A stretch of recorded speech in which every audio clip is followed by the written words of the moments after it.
Game 7s are in. It's over. There's no more Game 7s. I don't know when we're going to have another Game 7, but that Game 7 sucked. But we're recording this during the first game of Spurs versus Thunder, so previews / predictions may be skewed a little bit on that series, but what can you do? Welcome to the Apollo NBA show. We're here again. We're talking about conference finals. We got 4 teams left. We're down to the final gauntlet. I'm your host, Tom Straitman, joined always by Drew Preety and Sheldon Nord. How we doing, boys? What up? I had a splitting headache last night and went to bed. Maybe a migraine. No one's ever told me it was a migraine, so I feel like, how can you know? You know, when you have your first one, like, how do you realize it's a migraine? Look up the symptoms and I guess self-evaluate. Like, go to a dark room if that helps. It's my concussion. My head hurts. Yeah, my head hurts so bad I felt like I was gonna throw up. So that seems like a migraine. I went home and went to bed at like 8 and woke up at like 10 hours later. So I'm feeling great. That's what I'm trying to say. Nice. Well, that's good. Fixed my own dryer tonight. Sure.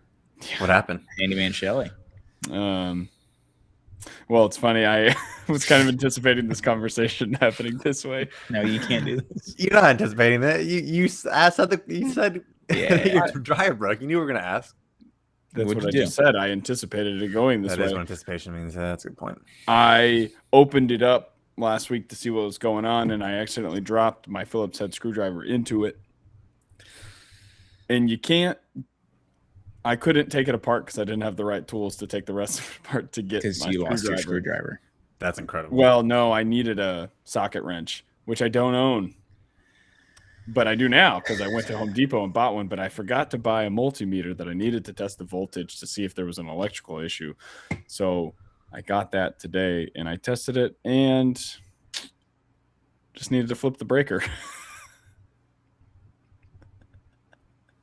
This is such a dad 101 story. I'm actually surprised you didn't have a socket wrench. Like, how do you not have a tool bag? Yeah, I do.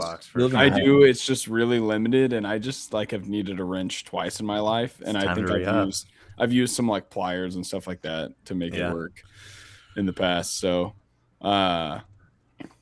So all right. Now. Well, talking about something else that sucked. Game 7, Cavs-Pistons. That was awful. Jalen Duren, awful. Isaiah Stewart played 6 minutes and was the worst player on the floor the whole time.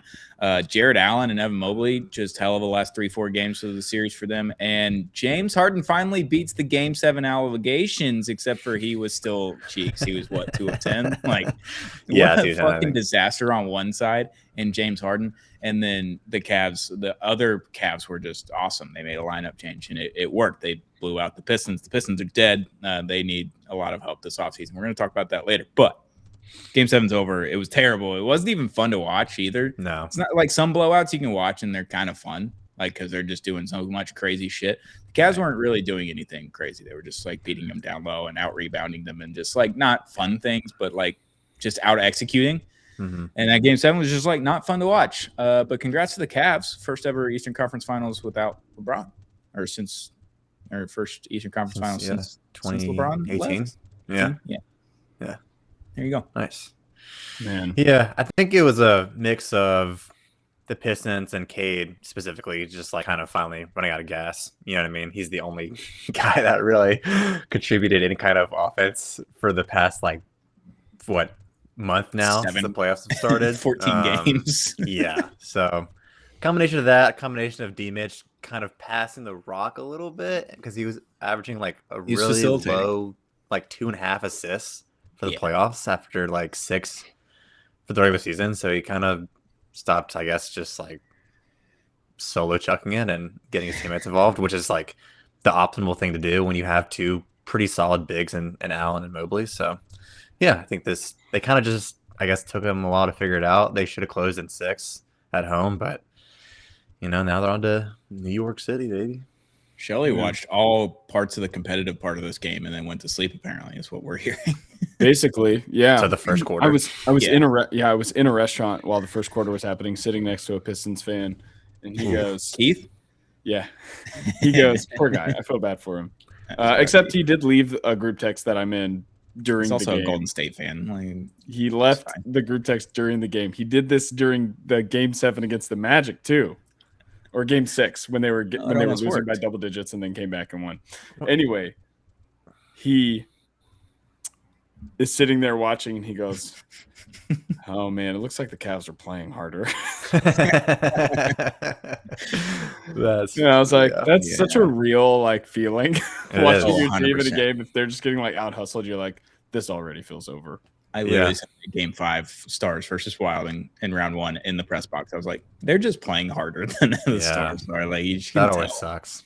Yeah, it's tough. But James Harden won 2 Game 7s in this playoffs alone. People aren't talking about it. Back to back.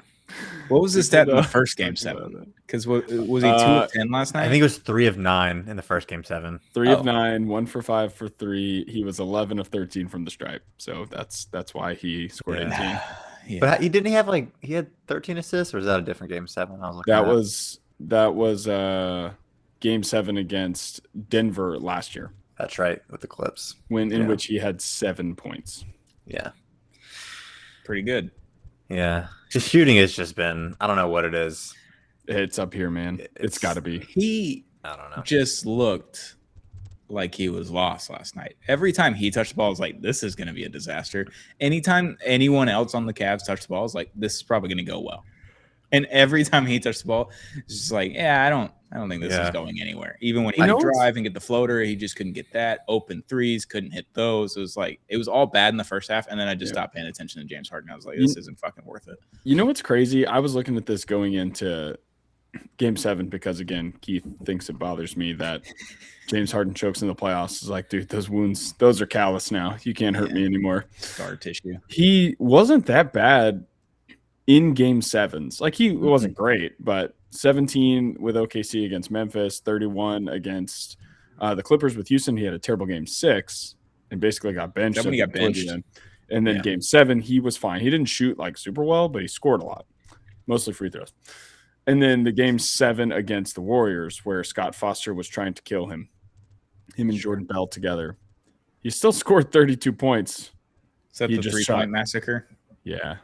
That's whenever he got fouled on like 4 threes and none of them were called.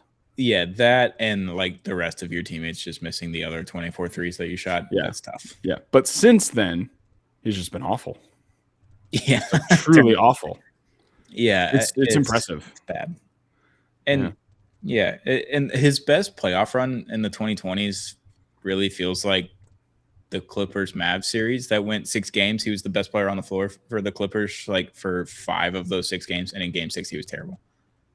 The Clippers lose the games that Kawhi played, but they won the 2 games that he didn't play, and James Harden was like fucking awesome in those games, like 35 points and 12 assists and 10 rebounds. Like he was just going crazy, triple doubles, like couldn't guard him. And then Kawhi would come back and they'd lose. Remember when he was like phenomenal for Philadelphia in Game 1 of that series against the Celtics? I was just scored like 41 points or something like that. Yes. And we're like, oh my gosh, and then just completely disappeared. In his defense, he was the only person trying in that series for Philly, but still. Yeah. Can't win them all. Anyway, goes out. Well, it doesn't go out sad. No, now he gets to play in the Garden for Eastern Conference Finals. Before we get to talk about that series, we got to talk about Shams breaking SGA's MVP award at 850, and everyone in the NBA is like pissed about it. Like people that work for the NBA, they're all really mad about it. The TV partners and them. Woj would have never done this. I feel like I just haven't had like a fun like tweet notification from Shams since Woj retired. No one did it better than Woj. Outside of the Luka tweet, which I slept through for a solid 10 hours after it happened. Margaritas. Yeah, the 2 margaritas. Well, like outside of that one, there's not been a tweet from Shams. I'm like, oh shit.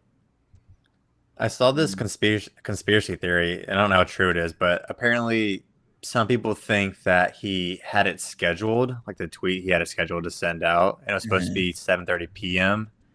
and not a.m. because that was when they were like talking to Shea about it on Prime. So I think, I mean, you know, give him some. It's possible, but it also is like not only that, but he also tweeted out that Brandon Clark died, and he literally was just like, R.I.P. Brandon Clark RIP. Which he did the same thing for Jason Collins to do like this, 3 hours later. I will say, in Sham's defense on those, rest in peace to those people, by the way. Dwayne Haskins, the tweet that came out when he died from Adam Schefter was like, 2021 quarterback from Ohio State, draft bust, shit NFL quarterback Dwayne Haskins has died today. Like, that's what he tweeted out. So I would much rather, like, everyone was roasting Shams that day for the Brandon Clark one, and I was just like, you know what? He didn't go the Adam Schefter route, and like we don't have any details right now at this point. Yeah, we didn't. I get it a little. Like, it's like, what is he supposed to say? In journalism school, where I went to journalism school, literally what you're supposed to write in a story is that person died. They didn't pass away. They died. And then when you're writing a tweet, they died. Like you don't I think sugarcoat it in any way. So like having said that he died and then RIP at the end, like sure, it seems a little insensitive, but it's also the journalistic way of like trying not to rub people the wrong way. And it does at the end of the day. It's always going to rub someone the wrong way. So yeah, that's kind of how I took it. As if it was like popping up on a ticker, like bottom of the screen. Like that's how I felt. I don't know. I feel like if you're only trying to be first, it's just like let the Grizzlies tweet it out. You know, for his agency tweeted out the graphic or whatever. Yeah, let the agency tweet it out. That's like, fair. And let them actually put like some kind of heartfelt condolences behind it, and then you can say. Because people are probably how many people have the Grizzlies as on like alerts for their phones, right? Not that many, but 12 Grizzlies fans. Yeah, so it's what I'm saying. So it's like you're still gonna get the views, you're still gonna get people seeing your tweet, So I don't know. It's just a little weird to me. The MVP thing. He then is on SportsCenter today on Monday as we're recording this, and they asked him about it, and they're like, "Why did you tweet that out at 8:50 in the morning Central Time?" And he is like, it's my job to be a reporter. I'm trying to be the best reporter I can be, and I'm not going to withhold news if I have it. My job is to report it. And I'm like, that wasn't your job. Yeah, I disagree. They had a vote, and they're going to announce it at a certain point. They are going to announce it during this pregame of Game 7. Like, all of that was going to happen. They're going to live show it. Which I guess it gave SGA time to go get all those APs and Rolexes for his teammates. Because how in the world would he possibly know that he already won MVP? How did he have time to go to the AP? He's waiting on Shams to tell him that. Yeah. And then all the PXG golf bags and the Burberry jackets and shit. Yeah, I disagree with that too. He hit the lottery this year. That's all I know. This shit that he hit the lottery. Who? Jared McCain.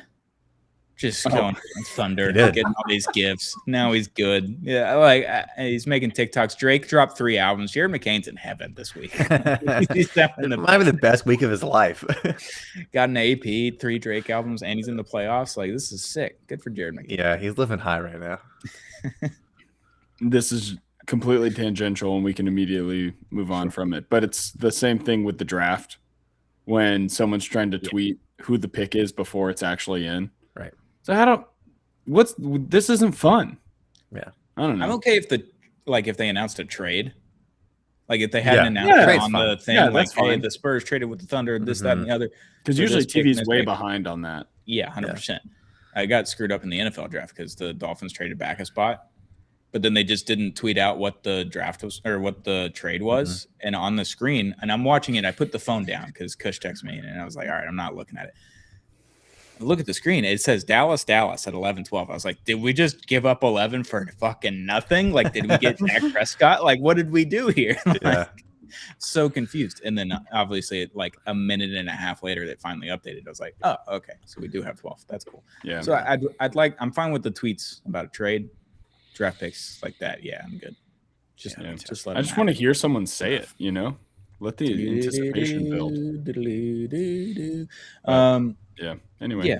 Rant over. You want to do Cavs-Knicks or Spurs Thunder first? Since I guess we have to do Spurs Thunder because we're at halftime right now. Yeah, let's game do that 1. First. Just get it out of the way. Preview predictions. What are we thinking, boys? I'm kind of nervous for the Thunder. Okay. I mean, am I allowed to say that? Yeah, sure. You can say whatever you want. Because what? For what reason? Well, I think the matchups throughout the year were real. Like I don't think that was just like, caught them on an off night 4 out of 5 times or whatever it was. I think that they present some real matchup problems. They have a lot of guards that can attack those defenders who can defend a lot of positions.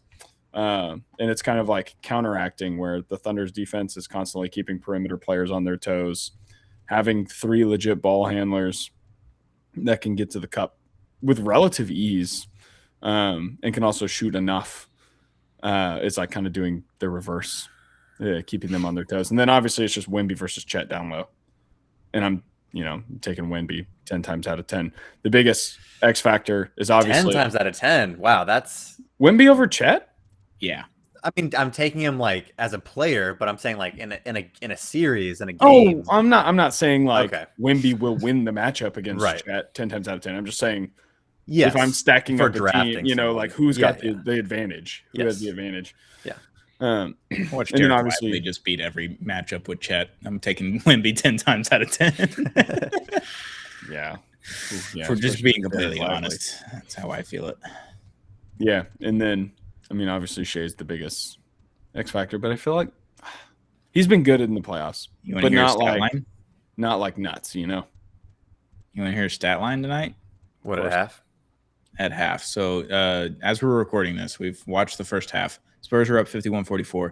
Shai Gilgeous-Alexander is 1 for 5 from the field, 0 for 1 from 3, 2 for 2 for the free throw line for 4 points, 2 turnovers, 5 assists, 1 steal, 1 rebound. Dang, he's giving him the old big game James.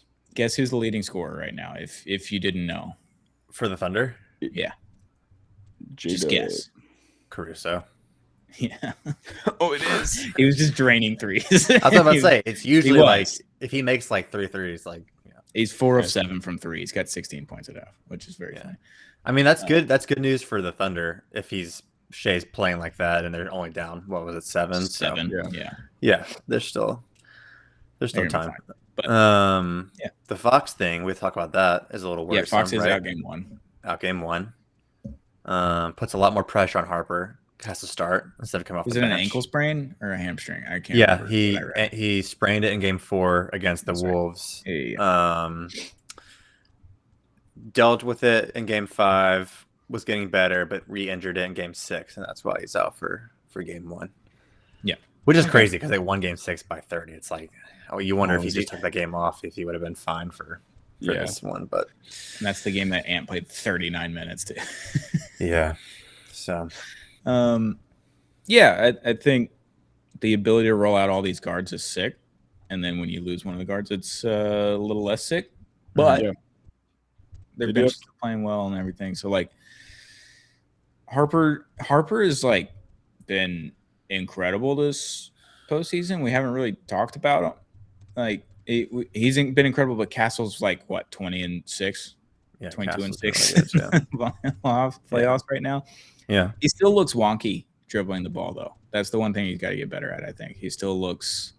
Who, Castle? Yeah, I think he's still. He gotta has too many. grow in He definitely has too many turnovers. That's like his one pretty like his biggest flaw right now. But honestly, to Sheldon's point, like the regular season it definitely was not a fluke. Like I was looking at their, usually like you look at the matchups, and it's like, oh, this guy was out, this guy was out. How much stock can you really take into it? But the first 3 games that the Spurs won, Wemby came off the bench, and J-Dub was healthy and playing during that stretch. So it wasn't like We didn't talk about that yet either. the Thunder were really missing anyone. And Wemby was coming off that whatever injury that was. Mhm. What was that? What was he out with in the very beginning of the season? Did it collapse lung?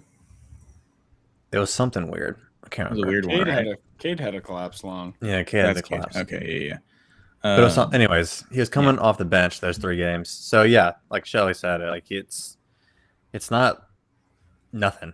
I don't know. To me, it's weird. I'm gonna pick the Thunder in this series, just because if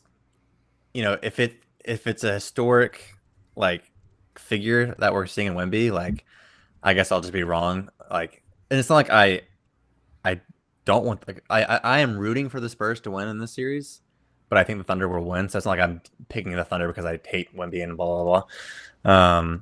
I actually want them. I think it'd be really cool to see him go to the finals in this 3rd year as a 22-year-old, a la LeBron in 07. But yeah, I don't know. I just think, especially if Fox is out, who knows how that's going to play into the series. I just think the experience wins. And that's just kind of what I'm going with. And that's usually what history tells us happens. So we'll see, though. That is why we picked the Wolves. It is. Yeah, I was about to say the same thing. But I do think we underestimated Yeah. Ant's injury. And overestimated Julius Randle after game 1. Oh, yeah. 100%. 100%. I definitely thought other players on his team not named Terrence Shannon would contribute. Yeah. McDaniels had a rough shooting season. He wasn't that was rough for him. So, and then obviously Thunder are a whole different animal. Supporting that too.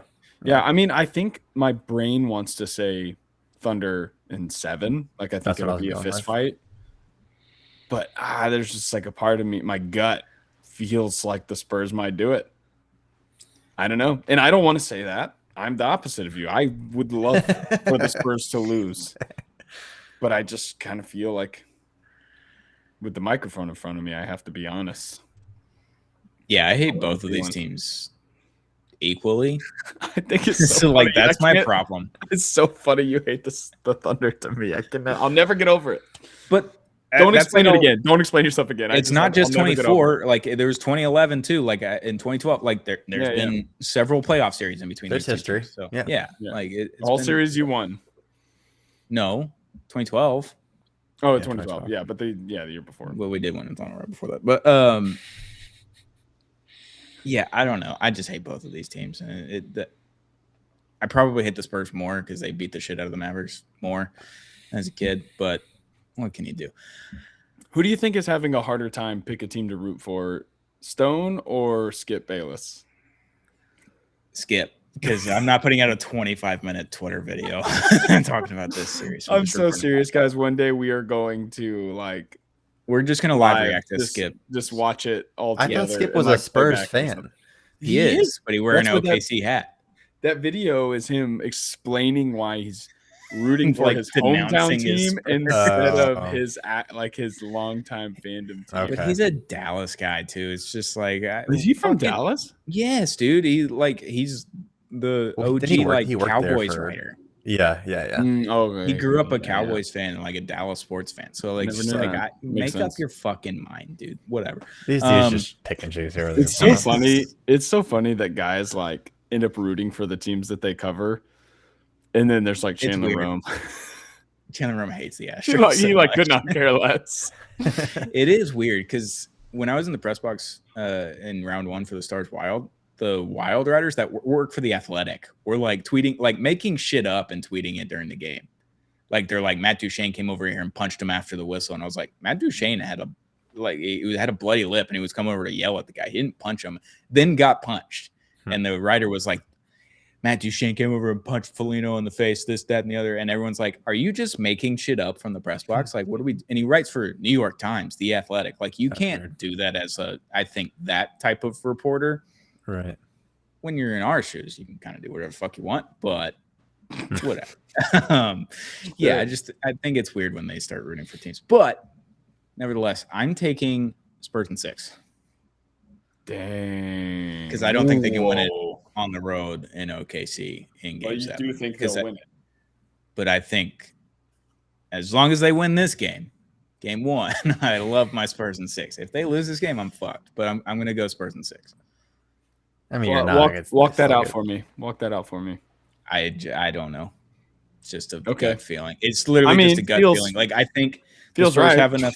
The Spurs have like enough guards to like make OKC work hard enough and like maybe get Caruso or Dort off the floor at a time. Like, they won't be able to have both of them out there because I think they're going to get into foul trouble in some places.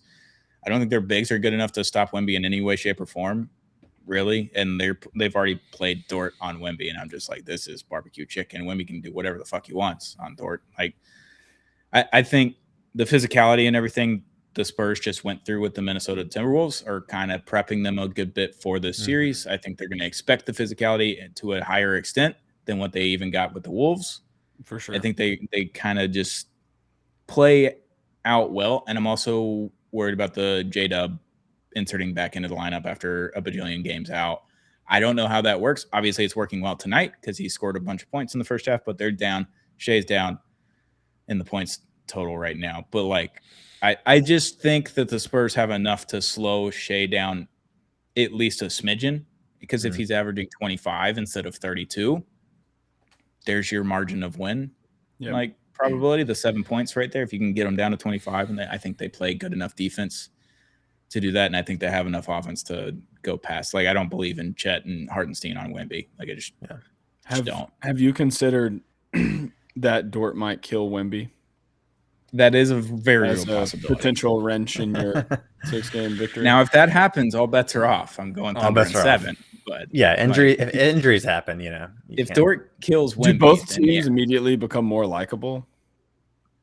Yeah, probably. Dort obviously will be in prison. Yeah, he'll be gone. 100%. The other thing is that the Spurs are 37-3. I don't want Wemby to die. I feel like I need to say that. The Spurs are 37-3 in their last 40 games with Wemby playing 15 minutes or more. That's another thing. Like they don't fucking lose when he plays like a real basketball game. That's all. So annoying. The basketball gods are so cruel to me. Yeah, they're fucking like they just gave him to the. My ancestors must have been doing some wild stuff, like some wild things, watching Wilt Chamberlain or something like that. Gosh, they're probably partying with him after. They're probably racist. Is probably what happened. No, that probably happened. Yeah, NBA Zeus is like punishing me for it. Can't win them all. All right. I went Spurs in 6, Drew. You're going Thunder in 7. Shelly, what was your pick? Thunder in 7 too. I think I'm gonna say Thunder in 7. Yeah, I'm gonna go with my brain. Like I'm in the same boat as Drew. It's like if I'm wrong, props to Wemby. Like 100%. He earned me being wrong. All right, I'm typing these out. So I will say too, like if the Thunder do end up winning the series, like it's gonna be, I think mostly because of Chet. Like we're gonna find out a lot about him in this series, right? Like he's the 1B to Wemby's 1A. He's the other. He would always be the defensive player of the year if Wemby didn't exist, right? Like he has all this status that we see him as this other young player that's really, really good since he came into the league. And it's not breaking news, but the whole league is going to be trying to find a guy to shut down Wemby for the next 10 years. The Thunder supposedly have someone that can do that. So it's going to be, I think a lot rides on his shoulders for them to come out on top. Yeah, it's going to be a fun one. It's already been a fun game 1 so far. We got another half that's about to start now. So we're going to start rolling through this. Cavs versus Knicks, Eastern Conference Finals. The Cavs and Knicks, 2 teams that have been on the mend for the last 5 years, roughly, in the playoffs. They've been in this situation a few times. The Cavs are now in their Eastern Conference Finals for the first time since LeBron, but the Knicks have been here a couple of times already. It's interesting. You got they chose Jalen Brunson over Donovan Mitchell. Donovan Mitchell then goes to Cleveland. Donovan Mitchell's probably tried to go to New York since then. They might have been trying to pair him up, and then they went with the Mikal Bridges route, the OG Anunoby route. It's a very fun connected series, it feels like. I'm excited about this one. I think this is the best outcome for the East. I don't think Pistons-Knicks would have been very fun. I think Cavs-Knicks is going to be very fun. Definitely more fireworks. Yeah. More pleasurable basketball experience. Knowing what we know about the Pistons now, or, whatever, I think they might get kind of like embarrassed by the Knicks. Like it might be a 6-game series, but it might be like they were never in control. The 4 games they were just absolutely the Cavs blown out. Are gonna get embarrassed? No. If the Pistons would have made it. Oh, I see what you're saying. Yeah. No. I think the Cavs will be really interesting. I don't know, just because the ability of Donovan Mitchell to just go off, Harden's ability, and D Mitch's to take advantage of those bigs that they have, like Drew was saying earlier, and then just like the volatility of the Knicks, like who's going to be the guy on any given night, which role player is going to go off. I think it'll just make it a lot of fun. Yeah. I think it's funny. Go ahead. I said it on Friday's episode with Drew, so Drew's already heard this, but the Cavs have 4 dudes that can like do something every night. And as long as 2 of those guys do something, like I trusted them to beat the Pistons, and that's kind of what happened. 3 of the dudes showed up, and 1 of them didn't, and it didn't really matter. I think that part makes it really fun for this series. It's like if 2 of their guys go off, like that's a really fun game. And then the Knicks, anything can happen with Brunson. If Anunoby's like hamstring stays attached to his bone, if Mikal Bridges decides to shoot and actually make shots, if Cat's like doing what he did in the first 2 rounds and it's just like, oh yeah, I know how to pass really well now too. I'm just kind of a well-rounded offensive guy. Like a lot of that's really fun. I think there's just a lot of offense in the series that could happen.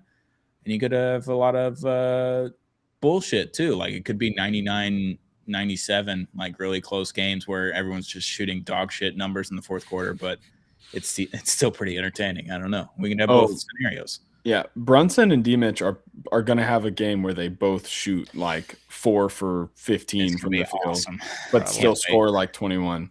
Welcome back to 2007 shooting guards. Yeah, it's gonna be sick. Letting that thing fly. Fun. I think it was always meant to be these two teams, right? I mean, it's like what I was gonna say. How preseason everyone's like, all right, it's Knicks and Cavs, right? They're the best two teams in the East. Boston. Who knows with Tatum? Pacers are out. Maybe the Magic will be good. The Pistons might be good, but no one saw the 1 seed coming from them. Yeah. But in the end, I think I feel like most people saw this coming in the beginning of the season, and then as it went along, it's like the Knicks look kind of iffy. The Cavs look kind of iffy with the Harden trade, but I think talent really just came out on top, and that's kind of why I had the Knicks in my preseason pick to go to the finals. Like I think their talent is just so much better than everyone else in the East right now. But I will say, the more I look at this matchup, like I think it's going to be really close. I genuinely, it's going to be, if Cat keeps playing like he has been playing, I think the Knicks win. 7 assists in the playoffs, where it's like, I think this has been a natural progression for him. Like since joining this team, if you look at it like statistically, because Brunson refuses to take less than like 18 shots a game. So Cat, I think, genuinely was like, I can't keep doing this like your turn, my turn. Like I'm not able to find my flow in the offense. So I think he really was just like props to him. He was just like, I have to find a different role on this team, and he has, and it's made them a way like more dangerous team because you don't know like what's coming now. And now he's finding cutters off screens. Like he's doing really good stuff. I will say the OG hamstring. That's also another reason to make me pause on picking the Knicks because last year, right? Same thing happened in the playoffs. I know he's saying they said it's way better this time. Right, it's better this year, but it's like, what else are you going to say? Of course you're going to say that. Sure. Okay. So. I hear you on the hamstring, but have you considered that in Hathaway wore his jersey? So he has superpowers. Healing powers, yeah. People aren't talking about it. I'm just saying. That's a good trade-off. That's a good trade-off. Fair enough. Never know. Although her most recent movie apparently is getting bombed. So. Well, Rory McIlroy's in it, so fuck that guy. Is he really? Yeah, Rory and Kat is actually in it too. I knew Kat was in it. Guys, do y'all watch Your Friends and Neighbors? Did we already talk about this? No, I've never seen it. I feel like we did, but John Hamm show on Apple TV. He's rich. He loses his job at like a hedge fund or something. I don't know what any of those things are called. Sure. And he starts robbing his friends and neighbors in this affluent neighborhood because the idea is like they've got all this crap that they don't even remember they bought or were given as a gift, blah, blah. So he starts stealing it and selling it, and then he gets addicted to the thrill of it. Anyway, there's the most recent we know too. I don't want to. That's a whole different story. Yeah, I love that. Can't wait to ask about this later. We'll do that next podcast. One of the characters is a former Knick. Like he used to play for the Knicks, the Spurs, whatever, NBA champion. And it's really funny to see the way Hollywood thinks that NBA champions operate and talk about themselves, which might be true. I don't know. Anyway, OG Anunoby and Zach Lowe just like pop up at a party. Yeah. Sure. And I think they're playing themselves. That's really cool, honestly. And I was just in my living room. I was the Leo, just like, babe. And she's like, I don't know what's going on. Whoa! Zach Lowe had lines. He had lines. Yeah, that's pretty cool. Yeah.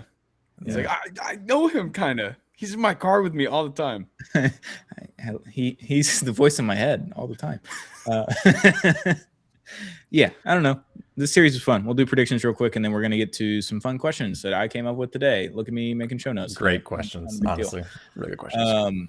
Cavs, Knicks, Eastern Conference Finals prediction. I'm going Knicks in 6. Same. We all did Knicks in 6 last series against the Sixers, and they swept. But I'm going to do it again. I also think Knicks, because I think they can win on the Cavs floor. Yeah. And it's just like, I don't know, man. James Harden is, forget all of his like whatever playoff stinkers. he's 36 now, so it's like the deeper you get into the playoffs, you rarely see guys hold up, at that age, especially at the guard position. I know he's an all-timer, he's a Hall of Famer, but when's the last time he hasn't made the conference final since 2018? We haven't seen him this far in the playoffs in 8 years. So can his body handle it? Like we'll find out. But yeah, I'm gonna go with the Knicks in 6 as well. Knicks in 666. All right. Yikes. The Devil's number. Yeah, it's tough. I guess Satan is rooting for the Knicks. Maybe. MSG in the finals. Do Anne Hathaway and Satan balance each other as forces for the Knicks? There's got to be another force in there. It's in the movie. The devil. The devil. Oh my gosh, the devil is all over. It's all connecting. God. It's like that. What are they? What are they? It's always sunny. Where he's like, yeah. The Pepe Silva. What are they not telling us? I don't know. But I got a bunch of questions. Do y'all want me to go in order of what I wrote them down in, where my brain just vomited onto the screen? Or do we have specific ones we would like to target first? I do just want to say The Devil Wears Prada 2. Yeah. It has a 78% on Rotten Tomatoes right now, and an even higher fan rating. 78 surprising is that low, actually. I feel like that's low. Yeah. 78? Well, didn't you say it was getting bombed? Oh, that's true. Didn't you say that, Drew? Wait, what'd you say? You said Devil Wears Prada 2? Yeah. Yeah. Oh, sorry. No. Mother Mary. Oh, she also just came out with her, and I thought that was getting very good reviews. Yeah, see, we're talking about a totally different movie. Is that the scary movie? Also 78 on Rotten Tomatoes. She's like a pop idol, and someone has to make a dress. I haven't seen it, so I'm just repeating what people. I remember seeing the trailer for this. Anyway, Stone, I want you to ask me whatever question in whatever order you'd like. Okay. I'm just going to go in order of when they came out of my brain. Yeah. What do the Wolves do this offseason with Julius Randle and or Rudy Gobert? Feels like a very simple one with Julius Randle is literally just trade him for anything. I think they go home, they crack open 2 beers, and just stare at the wall and wait for someone else to solve their problems. See if Nico Harrison gets hired somewhere.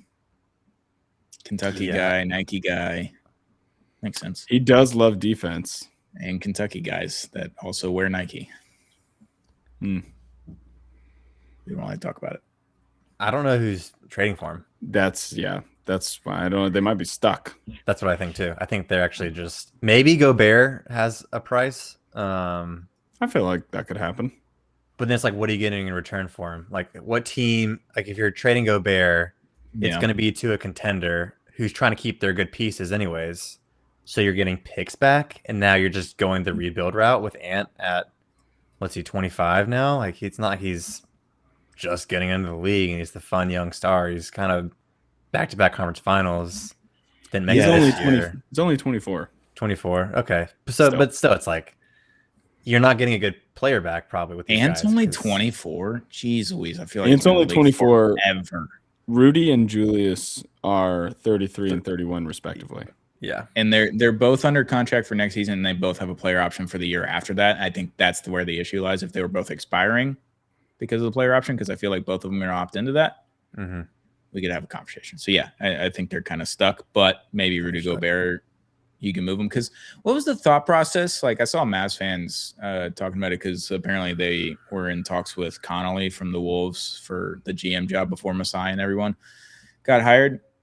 What was the thought process? We're like, all right, we're going to get Rudy Gobert we're going to spend 5 first-round picks on this guy to pair him up with Ant. Like, that was already kind of flawed in the way that they had their team set up. I understand that Cat was not good at defense. They had to get a defensive guy. But then they were like, you know what? Let's switch Cat for a worse version of Cat and a smaller version of Cat. Let's get Julius Randle. That's what happened. None of it made sense. Yeah. I don't think it was the Gobert thing necessarily because, like, again, it's like you made 2 back-to-back conference finals. Like, that's a pretty good outcome. I think it's the Randle thing where they just didn't want to pay Cat what he was going to be owed. And they jumped on the Randle. Yeah, they're still in like the second apron, so it just like didn't even do anything. Was the issue? I don't know. Yeah. All right. I don't know. That was a fun one. But next Wolves question: is Anthony Edwards the next superstar to ask out? This is one of my favorite questions you had. And I have no inkling of him wanting to ask out. They've had a handful of years where they have playoff success. They've gone through 3 different iterations of this team basically now, where they have to change things like Nickeil Alexander-Walker left this year, so they had less wing depth and all that kind of stuff. And then you get Io at the deadline. You had that team, the team before. Julius Randle kind of stepped up for like part of a playoffs, the only playoffs that he was ever actually really good. I'm like, okay, this is fine. And then you lose in the Western Conference Finals, obviously to OKC, wins the title. Year before, you lose to the Mavs in 5.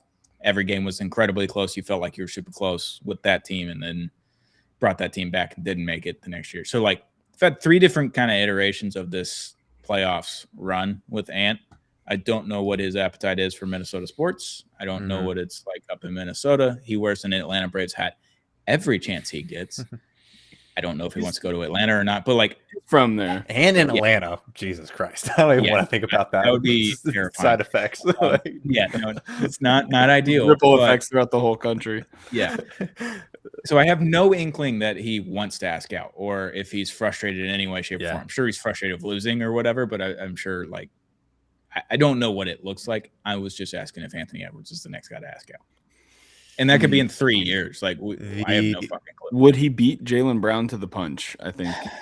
Is Jaylen Brown, are we categorizing Jaylen Brown in the same breath as Anthony Edwards? Okay. 1,000. Well, to me, 1,000. Like, wait, hold on. You're asking if we think they're the same caliber of player? Yeah. Are they in the same tier? I think he's at least a superstar. Like, okay. Yeah. I just wanted to ask. He's like at the bottom of that tier. Maybe like socially, Ant has more like quote unquote star power. Super power, but I think basketball wise, okay. Jaylen Brown might be better than Ant right now. Like, to be perfectly honest, like he was top 5 MVP this year. Like he was, what was he, 6th? He finished 6th this year. Like he had a hell of a year. Shout out to the one guy that gave SGA a no, he didn't. 4th round or 4th MVP, like the 4th place MVP. Do you see that guy? People just trying so hard. Very funny. Yeah, but I don't know if it's Ant or if it's somebody else. I think Ant will stay put. Yeah, for now. I agree. I'd give him like 2 more years. Yeah. I think things would have to go like very badly. Yeah, the only people I thought of, and I was looking through all the teams, like Shelly said, Jalen, because he's already had kind of, basically already asked out. Yeah, publicly self-sabotaging. And then maybe my next person was like Paolo, right? If they get a new coach in this year, their team still like can't function. Maybe he's just like, I hate it here. Like please send me somewhere else. It's he pulls a Dwight Howard. Okay. Shout out Jamal Mosley for getting a 5-year deal from the Pelicans today. 5 years seems like a lot. There was a tweet, and it's the guy that's holding the chicken sandwich, like the tightest grip you've ever seen, like his thumb's piercing through the middle. And it's like, damn, dude, why'd you have to give him a 5-year deal? Nobody wanted him that anyway. 5. Yeah.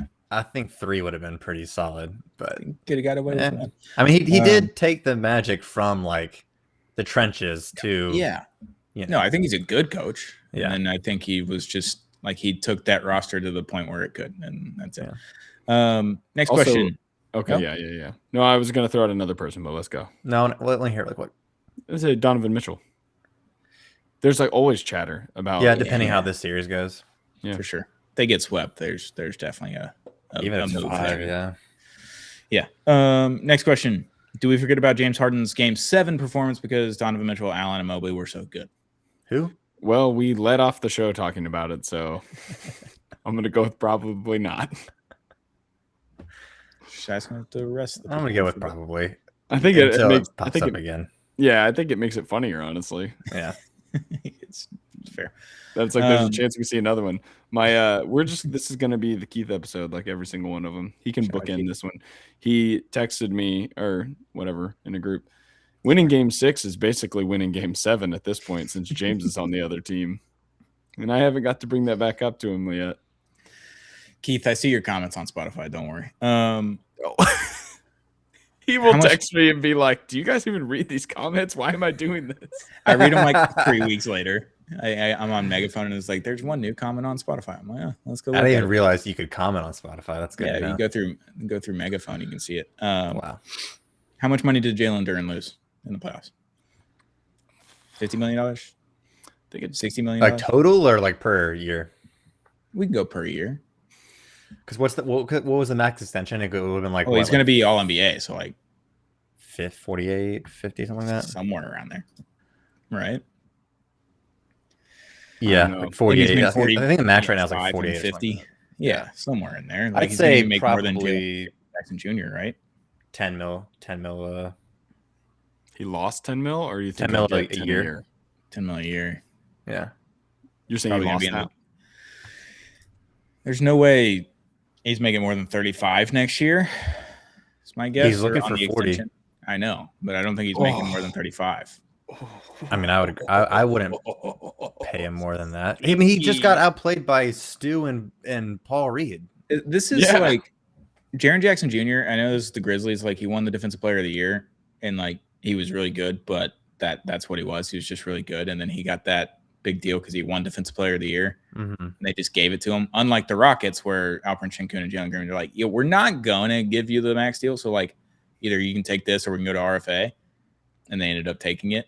I think more teams are going to start doing what the Rockets did. So good for Raphael Stone doing it that way, saving some money. However, he paid Mayo Boy and Jalen Green. So it's like, I don't know. I don't know. So yeah, I think Jalen Duren. Also, Tripp's better than Jalen Green. Come on.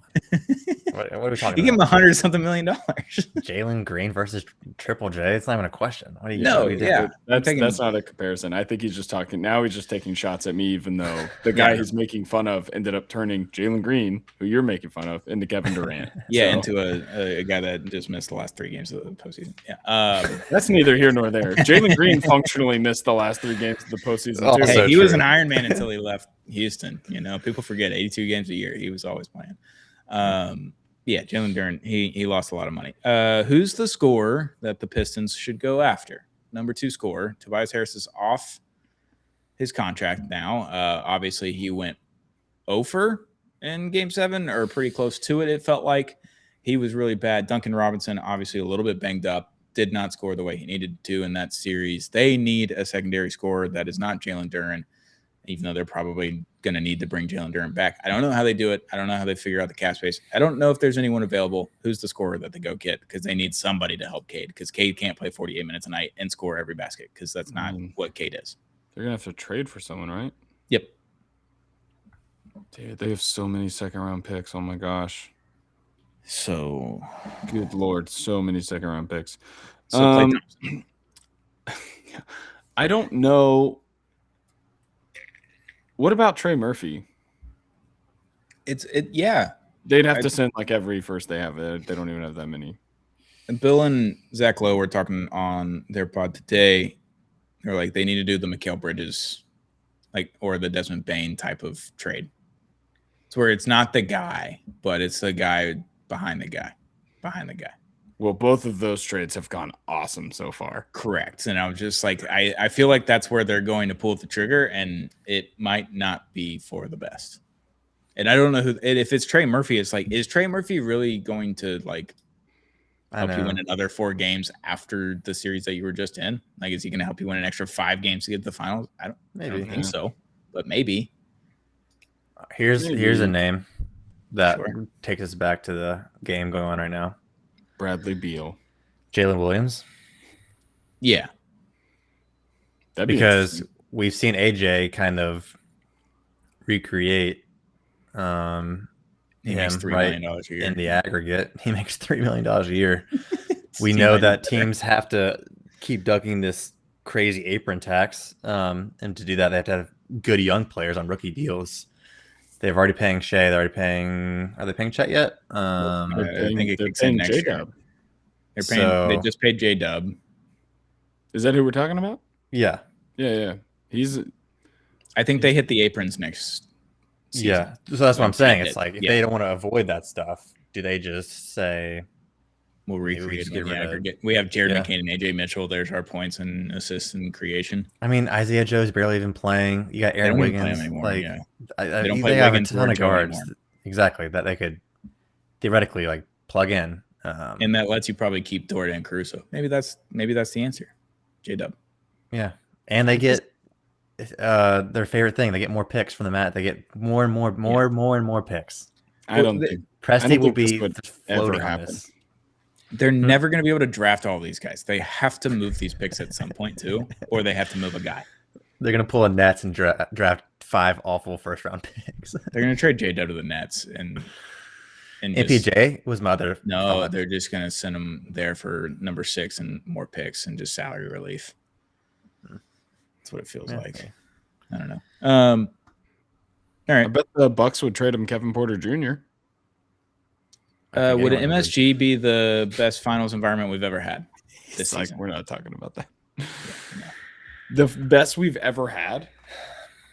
And I don't know, like, maybe that's this century. Well, that's the only one I can speak for.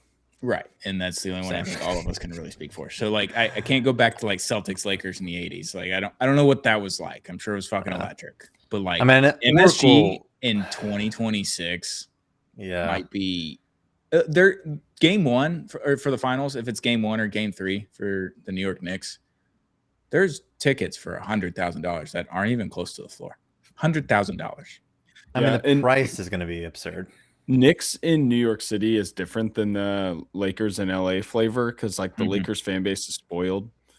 And so, like, even though the Knicks are in this heavily populated place where just randos and rich people can just show up, there's just real sickos in there, too. Like, it's going to be crazy. Yeah. It's going to be nuts. I don't know. Timmy Chalamet. I just feel like so many NBA environments are awesome once they get to the finals. I think every environment's sick in the finals. I agree. I think Madison Square Garden is another level. Yeah. I mean, having gone to a Saturday game at 12 o'clock in MSG when the Knicks were winning 21 games in 2019, like, that team, like, was awful. Alfred Payton and, like, Emmanuel Mudiay and everyone. Those guys were running that floor. It was terrible. Kevin Knox was still on the team. Was at an open gym with Emmanuel Mudiay once, and he was not much better than the guys that were running. Shocking. Crazy. But they were playing the Kings at noon, and MSG was, like, one of the best environments I've ever been in sports-wise. Yeah. I believe I've been to 2 World Series games in 2 different venues too. Like, I've been to some crazy venues at this point. They need like Billy Joel to like descend from the rafters. Yeah, that's playing music from an Italian. They even have Jay-Z wearing Knicks hats and sitting courtside at these games. Like, he just renounced him. He just renounced his Brooklyn Nets ownership. I guess I don't know. I'm excited to see if that is the case. I'm excited to see what the Eastern Conference Finals is, especially if it goes crazy. I'm excited. I like MSG. Shelly, you brought this one to the table: SGA versus Kobe.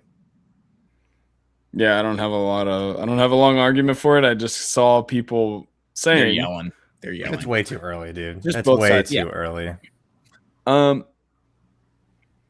It's too early to say he is as good as Kobe or better than Kobe for sure. It's not remotely too early to say that he's on the trajectory. No, not at all. But I'm saying, like, he's won 1 title. Like, I think let's slow down. Totally. He has never had the benefit of playing second fiddle to an MVP. True. To get him, 1 or 2 titles or 3 to this point. And at this point in his career, at this age, Paul as an almost MVP. Not at that point in his career. Another James Harden game 7. Sure. Fat James. You totally blew me up. Oh, at this point in their career, statistically, it's a little better. Yeah. No, different era. Yes. That plays into it for sure. But I think Dwayne Wade had like the closest season to what Michael Jordan prime and Kobe prime was in 2009. Like, and they were bad before Shea. Yeah, I think that's the best shooting guard season we've had since. I mean, I don't know what Kobe was. I can't remember what Kobe's numbers were that 2010 to 2011. James Harden had a season where he averaged 36 points a game. What about Steph Curry, unanimous MVP? I hadn't gotten there, and then and then, oh, okay. I thought you were saying like no. At that point now. in 2009, like that was the most MJ Kobe-esque season that we had, right? And that was 09, so it's like 3 years after Kobe went on a 40-point rampage, which we also just haven't really seen and ever. Like it absolutely insane. James Harden was unreal. Could run the point and shooting guard, much like Shade is doing basically right now. I think what he was at the peak of his powers is more of a conversation right now. Is like, would you rather have Shea or James Harden? Like those types of numbers. So we can talk about that. Obviously, Shea has the MVPs now, multiple, and a Finals MVP to go along with it. So like the accolades, but their numbers are very similar in the way that they score, but not in the way that they facilitate. James Harden was better at that. Kobe was worse at it. So yeah, SGA plays like a modern day Kobe. I think that's on part the of it. trajectory, Like all the moves and everything, all the scoring, all the things that Shea does on the court are very not Kobe-esque. as good of an on-ball defender, but a good team defender. Yeah, he's very Kobe-esque in the way he plays offense, I think. People forget really Kobe was like an 8-time all defensive guy. Like, is it only 8? Like I feel like it was more. Like I mean, maybe have so many more all NBA. It was 12 times. Exactly. 12 times all defense. He was nuts. Yeah. So I just because Kobe only got one MVP, we're stuck in this world where no one's voting correctly on MVP still. Like, that's not his fault. That's not really a conversation. So Steve Nash has 2 MVPs, and he really probably didn't deserve either of the ones that he got. Dirk Nowitzki only got one, but probably deserved the one that Steve Nash got, and then Steve Nash probably deserved the one that year that I think Kobe got one. So it's like all over the place. Is another award. There needs to be a most outstanding season award or something like that. Yeah, like how the NFL did Offensive Player of the Year. Yes, with the MVP. So then the running back and wide receiver can win that. All right. Yeah, I don't care for the SGA Kobe conversation yet. It's too early. What is SGA? 28, 27? 26, I think. 27. This is his age 27 season. 27. Yeah. So however that works. It's early. If he goes on this crazy run where they went 4 out of 6 or 3 out of 4 or something like that, then we can start talking. Yeah, I really only sent that in there because, well, no, I mean, not really as a joke, but mostly just because the way people are responding to like the gatekeeping, the Kobe gatekeeping of like, you can't even mention his name in the same sentence. I'm like, well, at some point we have to. Like, you just think no one ever is like, we're not even talking about like the greatest shooting guard of all time. Like, at some point, someone is going to come along, and Kobe Bryant had his fair share of flaws. And statistically, SGA has already had seasons that compare with every one of those shooting guards that we have mentioned. So it's like, I mean, we're at least talking about it. Like you can't just shut people up just because Kobe's career is over and all these things. But I mean, I agree with you guys. It's obviously too early to solidify anything or to even say any of it confidently. But I don't know. I feel like I spend my entire sports argument life just being like, I don't feel like you can say that strongly. That's pretty fair. All right, my last question on here, I think we've already talked about it, so I'm good. Those are my questions. Well, what was it? Who's the last youngest superstar to do what Wemby's done this postseason so far? Just be like super duper star on a really good team that potentially can go to the finals. If they make the finals, like it's LeBron in 03, right? LeBron James. Magic when he was 23 or 22, whatever he was when he went to the finals as a rookie, but he had Kareem and everybody else on the team, and then Bill Walton in 1977. Those are the only ones I got. Yeah, I think Bron was 22 in 07, so I think that's the best comp we have, right? Best player on a team to make the finals at that age. Yeah, and I think Bill Walton was 24 at that time. He was or 25, but so he was still younger than the 27 that everyone kind of points to, but crazy. Good times. That's all my questions. Good questions. Good job. You should be showing it more often. I should put a lot more effort into this. Yeah, that'll do it. We'll be back probably later this week. I'm sure Drew or Shelly will be joining me. We'll do Thursday or Friday. We'll get back here at some point and do another episode of the Apollo NBA Show. Make sure to hit that subscribe button if you haven't already on our YouTube channel. Make sure to hit the subscribe button on NBA Nightman with Drewby, all of his solo stuff on YouTube. Hit the subscribe button there. Follow us on social media at Apollo NBA or at Apollo NBA Show, and we'll be back. very, very soon. Another episode of the Follow NBA Show. Bye.